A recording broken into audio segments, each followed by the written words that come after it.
지금까지 우리는 스포츠 심리학 제1과목 그 스포츠 심리학에 대한 이론 설명 그리고 3회에 해당하는 기출문제 이런 걸 풀어봤어요. 이제 거의 마지막 2017년도 문제에서는 여러분이 꽤 많은 점수를 그러니까 60점 이상은 받을 수 있는 그런 거라고 보이죠. 그런 거라고 보이고요. 이제 우리가 우리 교재에 준비한 모의고사 문제풀이를 한번 풀어볼게요. 58쪽 되겠어요. 58쪽. 다음 중 강의의 스포츠 심리학의 내용이 아닌 것은, 이거 다른 말로 하면 그 스포츠 심리학을 강의로 설명한 게 아닌 거 뭐냐 이런 얘기예요. 그러면 여기에는 이제 어떤 게 등장할 수 있는 거냐 하면 이 답지 3개 중에 하나에다가 협의를 넣어 놓을 수 있죠. 협의를 넣어 놓고 강의가 아닌 걸 찾아라 이렇게 할 수 있는 거고, 아니면 4개를 다 강의로 넣어 놓을 수 있는 거예요. 4개를 다 강의로 넣어 놓고 그 중에 하나를 틀리게 하거나 이런 패턴이 되겠죠. 1980년대 이후에 체육화의 전문화와 세분화 추세에 따라 강의 스포츠 관점은 좀 현재 약간 퇴색하고 있다. 그렇죠. 운동 수행과 사회적 요인과의 관계를 연구하는 그런 분야다. 그럴까요? 혹시 협의 아닌가요? 운동학습, 운동발달, 운동제어와 스포츠 심리 영역을 모두 포함한다. 모두 포함하니까 아마 광의가 되겠죠. 운동발달, 운동제어, 운동학습이 광의의 스포츠 심리학의 하위 학문 영역이에요. 같은 얘기잖아요. 3번하고 4번이. 그죠? 3번하고 같은 얘기예요. 그러면 1번 맞는 얘기니까 2번은 아니겠죠. 2번은 협의의 스포츠 심리학에 대한 얘기가 되겠습니다. 2번, 다음 중 협의의 스포츠 심리학에 대한 내용으로 바르지 않은 것은 이렇게 물었네요. 심리적 요인이 운동 수행에 어떤 영향을 미치는가를 규명하는 분야다. 그렇겠죠. 스포츠 상황에서 인간 행동을 분석에 통제, 예측하기 위해 심리학의 어떤 방법을 이용한다. 스포츠나 운동 수행이 개인과 팀의 심리적 기능에 어떤 영향을 주는지 규명한다. 다 비슷한 얘기들이죠. 운동 발달, 운동 제어, 운동 학습이 광의의 스포츠 심리학의 하위 학문 영역이다. 이것은 아까 바로 직접 문제에서 광의로 다뤘었죠. 3번, 스포츠 상황에서 인간 행동을 과학적으로 탐구하고 그것을 현장에 적용한 학문은 뭐냐라고 묻는 거죠. 스포츠 사회, 스포츠 심리, 스포츠 교육, 스포츠 경제. 스포츠 경제라는 것은 지금 현 시점에서 여러분이 그 스포츠 지도사 시험에서 다루지 않는 거니까 4번은 그냥 만든 말이라고 이해하시고요. 스포츠 교육학은 교육이 들어가야겠죠. 그리고 사회학은 사회에 대한 해석 이런 게 들어가야겠죠. 요거 스포츠 심리학에 대한 얘기예요. 스포츠 심리학의 발전 과정으로 옳은 것은 무엇이겠는가?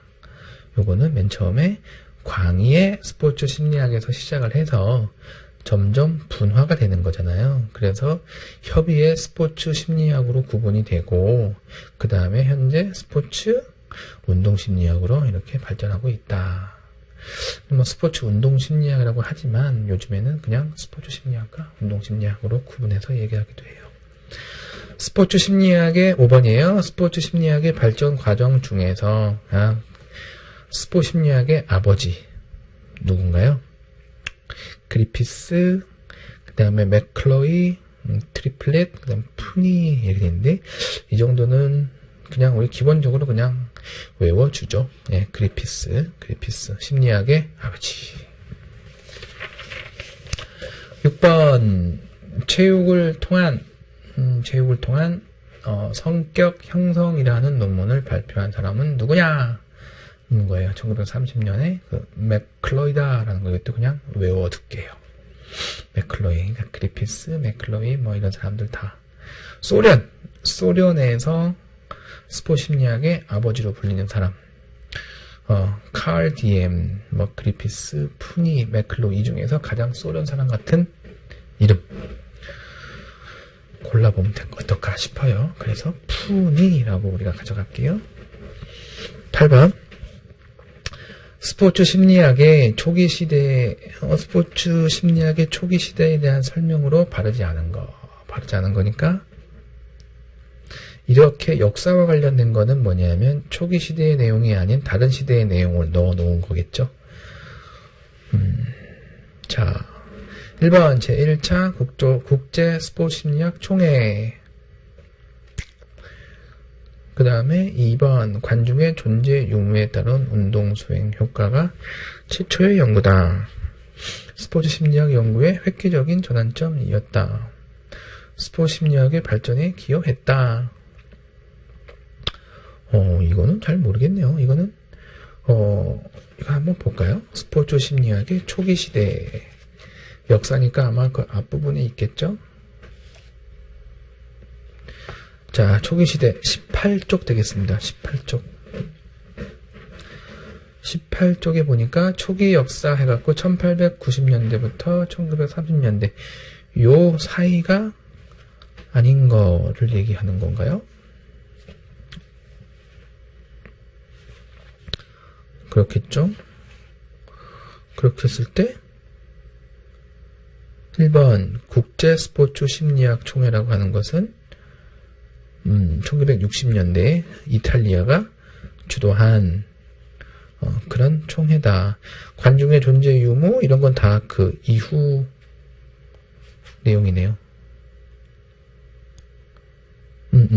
관중 이후는 저기 트리플릿이 1897년에 다시 말하면 18쪽에 보면 스포츠 심리학의 발전 과정에서 초기 역사 시대 그 다음에 1960년대 이후 이렇게 돼 있는데 지금 여기 읽고 있는 2, 3, 4번은 초기 역사 시대에 대한 내용이다라는 얘기하고 있네요.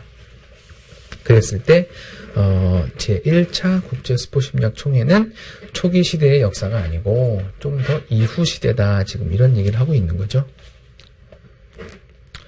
자, 스포츠 심리학이 활성화된 시기는 언제일까요? 네, 이거는 1970년대라고 그냥 그렇게 알고 계시면 됩니다. 왜라고 말할 수 없잖아요. 자, 제1차 국제 스포츠 심리학 총회 시기는 아까 1965년에 이탈리아였죠. 안토넬리가 이탈리아에서 했죠.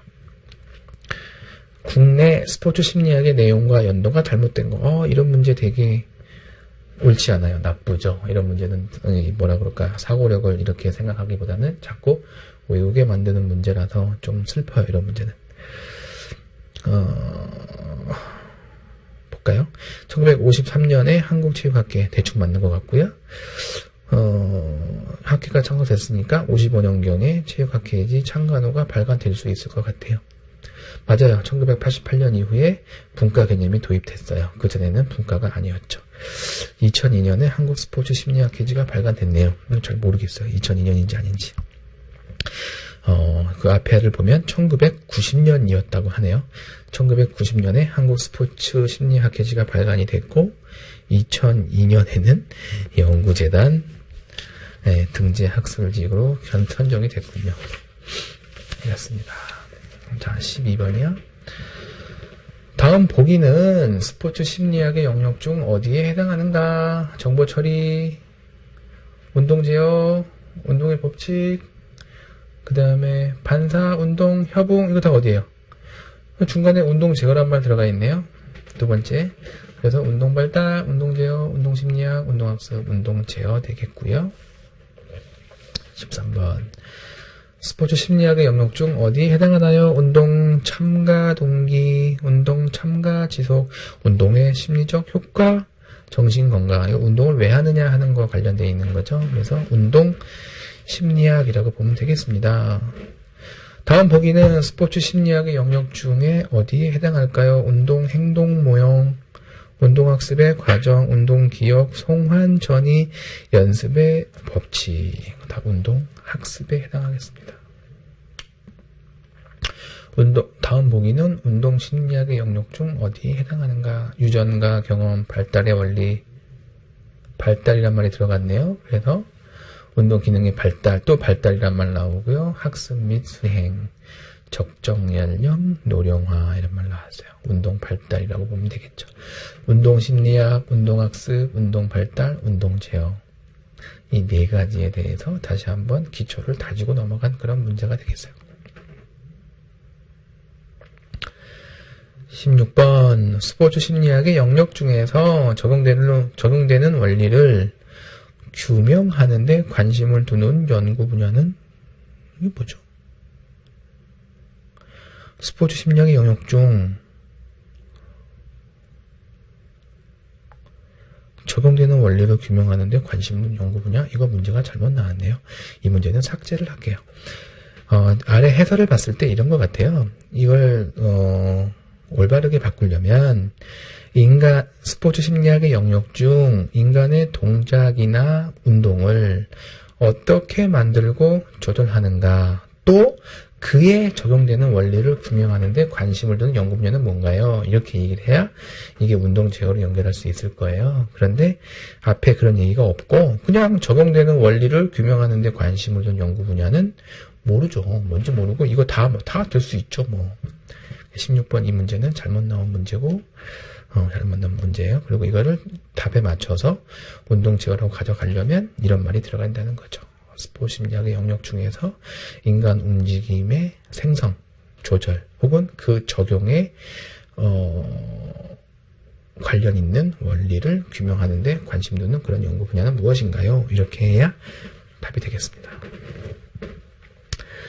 17번 스포츠 심리학의 영역 중에 인간의 생애에 걸쳐 생애 이런 말 나왔어요. 생애는 발달이겠죠. 운동 기능이 어떻게 분화되고 다시 종합하여 발달하는 말이 또 나왔네요. 변화하는 것을 분석하는 것은 무엇이냐? 예. 발달 생애 이런 거 나오니까 운동 발달. 챕터 1이 끝났고요. 챕터 2로 연결을 할게요. 인간 운동 행동의 이해가 되겠습니다. 운동 제어의 주요 제한 요소에 속하지 않는 거 뭐가 될까요? 운동 제어 이거 세 가지였죠. 개인 환경 과제였어요. 개인 환경 과제였는데 그거 몰라도 갑자기 뜬금없이 3번에 가면 경제라는 게 나오죠. 예, 경제 이렇게 관련 없는 거 이런 거 골라주면 되겠어요. 그리고 이런 거 나왔을 때 너무 겁먹지 마세요.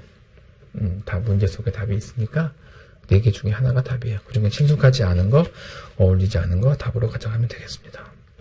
운동 제어의 주요 제한 요소 중에 개인에 속하지 않는 거. 개인에 속하지 않는 거. 인지 능력, 동작 능력, 지각 능력, 조절 환경. 조절 환경은 뭐예요? 예, 그러니까 의미 없는 말이에요. 의미 없는 말. 환경 조절이다. 이렇다고 한다면 환경을 어떻게 바꾼다. 이렇게 뭐가 변화시킨다? 뭐가 말이 되겠지만, 조절 환경? 이거는 그냥 큰 의미 없는 것 같아요.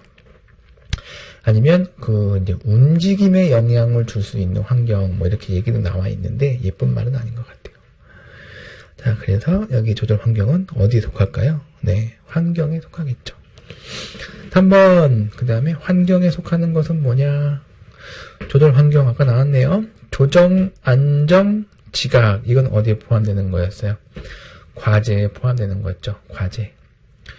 과제의 조정, 과제에 포함되는 게 다시 정리하면 개인에 포함되는 게 지각, 인지, 동작, 환경에 포함되는 게 조절 환경, 비조절 환경, 그 다음에 과제에 포함되는 게 안정, 조정, 이동 이런 거죠. 4번에 가니까 또 이게 나왔네요. 과제에 속하지 않는 건 뭐냐? 경제, 이게 나왔네요. 조정, 이동, 안정이라고 했죠. 3번에 경제성. 이것도 관련 없는 말이에요. 관련 없는 말 나왔으니까 얘를 답으로 가져가면 되겠죠. 정보 처리 단계 중에 보기의 내용과 관련이 깊은 거. 의사결정과 실질적으로 직접적인 관련을 지닌다. 의사결정과 관련이 있는 거죠. 의사결정, 다른 말로 하면 판단. 판단은 다른 말로 하면 선택이 되겠죠. 그래서 5번에 2번 반응 선택이 되겠습니다. 정보 처리 단계 중 보기의 내용과 관련이 깊은 것은 받아들인 자극에서 정보를 분석한다. 정보를 분석하는 거예요. 받아들인 자극에서. 그러니까 이건 뭐예요? 자극, 확인 정도가 되겠죠. 자극, 확인, 혹은 자극, 지각, 혹은 뭐 감각, 지각, 요렇게 비슷한 말이 있으면 되겠어요. 근데 답지를 보면요, 선택지를 보면 자극, 확인, 반응 계획, 반응 선택, 반응 결과, 반응이 3개나 있잖아요. 그러니까 이거 아닌 거 골라도 되겠어요. 7번 정보 처리의 단계의 순서로 옳은 것을 고르세요. 정보 처리 단계는 먼저 자극을 확인하고요. 그 다음에 반응 선택을 하고 그 다음에 반응을 계획하는 이런 절차를 거칩니다. 정보 처리 단계 중 8번이에요. 감각 및 지각 단계에서 자극의 확인이 끝난 후 어떤 반응을 할 것인가를 결정하는 단계는 뭔가요? 말 그대로 결정하는 단계니까 선택하는 단계겠죠? 그래서 반응, 선택 단계로 이어가시면 되겠어요. 그 다음에 9번 다음 중 운동학습과 관련된 기억 요소가 아닌 것은 감각, 단기, 오감, 장기. 갑자기 오감이라는 게 나왔죠. 이것도 관련 없는 다른 말이 되겠어요. 운동학습에서 얘기하는 기억은 3가지예요. 감각 기억, 단기 기억, 그 다음에 장기 기억. 자, 10번 내용에 대한 병렬적 처리를 하는 기억은 뭔가요? 병렬은 어떤 뜻이냐면 동시에 여러 가지를 할 수 있는 이런 뜻이에요. 그래서 감각이라고 하는 것은 누가 나를 얘기를 하면서 예를 들어서 뭐 때렸어. 그럼 얘기도 들어오고 때렸으니까 내가 맞았으니까 피부에서도 감각이 들어오겠죠. 이걸 동시에 들어올 수 있잖아요. 그래서 이걸 병렬적 처리라고 하는 거죠. 예, 감각 기억이라고 가져가면 되겠어요. 의미론적 기억을 하는 기억 단계는 뭐냐? 의미론적 기억은 다른 말로 하면 그 기억에다가 의미를 부여한다는 거예요. 예, 장기 기억을 의미하고 있죠. 장기 기억입니다. 그 다음에 다음 중 감각 기억에 대한 내용으로 거리가 먼 것은 환경으로부터 얻어진 정보가 맞죠. 병렬적 처리가 가능하고요. 정보를 조직하는 일시적 단계. 요거는 일시적 단계니까 요건 단기 기억에 대한 얘기예요. 정보의 수용량에 제한은 없지만 곧 사라진다. 바로 감각 정보죠. 그래서 3번 정보를 조직하는 일시적 단계는 단기 기억에 대한 내용이 되겠습니다. 13번 장기 기억과 관련이 없는 것은 무엇이냐? 장기 기억은 선택적으로 기억하지 않죠. 오래 기억하는 거니까 일화적 기억이 맞고요. 의미론적 기억도 맞고요. 오랫동안 유지되는 기억이 맞죠. 선택적 기억이라고 하는 것은 단기 기억에 대한 내용이 되겠어요. 파지에 영향을 미치는 요인이 아닌 것은 교수자, 학습자, 환경, 운동, 과제. 파지라고 하는 것은 누가 갖는 거냐면 학습자가 갖는 거예요. 그래서 이 중에서 굳이 교수자의 어떤 특성, 교수의 특성이 파지에 영향을 미치지는 않아요. 15번 오랫동안 운동기술의 수행력이 유지되는 능력을 뭐라고 하냐? 이거 파지라고 한다고 했죠. 파지, 유지에서 파지, 유지되는 거, 파지 이렇게 이해하면 되겠어요. 새로운 기술의 학습과 수행에 긍정적 또는 부정적인 영향을 미치는 것을 뭐라 그래요? 이건 이제 전이라고 하는 거죠. 전이. 다음 운동 제어 체계 중 폐쇄 회로에 대한 내용으로 바르지 않은 것은, 그러면 이거는 이게 다 맞는 얘기라고 하면 4개가 다 폐쇄 회로에 대한 얘기라고 하면 그 중에 틀린 것을, 혹은 4개 중에 3개는 폐쇄, 하나는 다른 이론, 이렇게 볼 수가 있겠죠. 볼게요. 체계가 실행해야 할 목표가 설정이 되고요. 그 다음에 참조 준거와 실제 동작 간 오류에 대한 피드백이 이루어져서 오류의 탐지와 수정이 저절로 이루어져요. 그리고 비연속이 아니라 연속적 피드백이 이루어지는 거죠. 그래서 이거는 4개가 다 맞는 폐쇄 회로에 대한 얘기인데 그 중에 하나를 틀리게 가져가는 거예요. 그래서 비연속적인 피드백이 아니라 연속적 피드백이 진행이 됩니다. 느린 정보 처리로 빠른 운동을 설명하지는 못해요. 자, 18번. 저장되어 있는 동작에 대한 프로그램에 의해서 인간의 모든 운동이 생성된다는 이론은 무엇이냐? 이게 개방회로 이론이 되겠죠. 개방회로 이론은 미리 다 설정이 되어 있어서 그것이 환경에 미치는 영향에 상관없이 실행되는 그런 시스템을 얘기해요. 저장되어 있는 동작에 대한 프로그램에 의해서 인간의 모든 운동 행동이 생성된다는 이론이에요. 아무래도 한계가 좀 있겠죠. 다음 중 반응 시간의 종류에 속하지 않는 것은 무엇이냐? 반응 시간 한번 읽어볼까요? 변별 반응 시간, 단순 반응 시간, 제어 반응 시간. 변별 반응 시간이 2개가 나왔네요. 1번하고 4번. 이거 오류가 되겠죠? 굳이 넣는다면 선택 반응 시간 이런 게 하나 들어갔어야겠죠? 자, 제어 반응 시간 이거 없는 얘기예요. 없는 얘기니까 없는 얘기를 집어넣는 거죠. 20번. 보기의 내용이 말하고 있는 반응 시간은 무엇인가요? 하나의 반응이 아니라 각각 다른 반응을 요구할 때 이걸 뭐라고 해요? 네, 선택 반응 시간이라고 하죠. 선택 반응 시간이라고 합니다. 21번. 보기의 내용이 말하고 있는 반응 시간은 뭔가요? 특정 자극에만 반응을 해야 되는 거예요. 그럼 여기에는 자극은 여러 개가 있다는 거죠. 그래서 우리가 여러 개의 자극을 변별은 판단한다는 거예요. 편별하는 반응 시간이다, 판단하는 반응 시간이다라고 해서 변별 반응 시간이라고 하죠. 22번. 반응 시간의 요소로 바르지 않은 것은 무엇이냐? 반응 시간의 요소인 여러 가지가 있는데요. 각성 수준, 자극의 예측, 반응의 복잡성, 연습, 자극 반응의 선택수, 주의의 평가, 주의 초점 이렇게 있어요. 그래서 이 중에 올바르지 않은 것은 활용이라고 하는 전혀 관계없는 말이 들어가 있죠. 23번. 운동학습의 개념.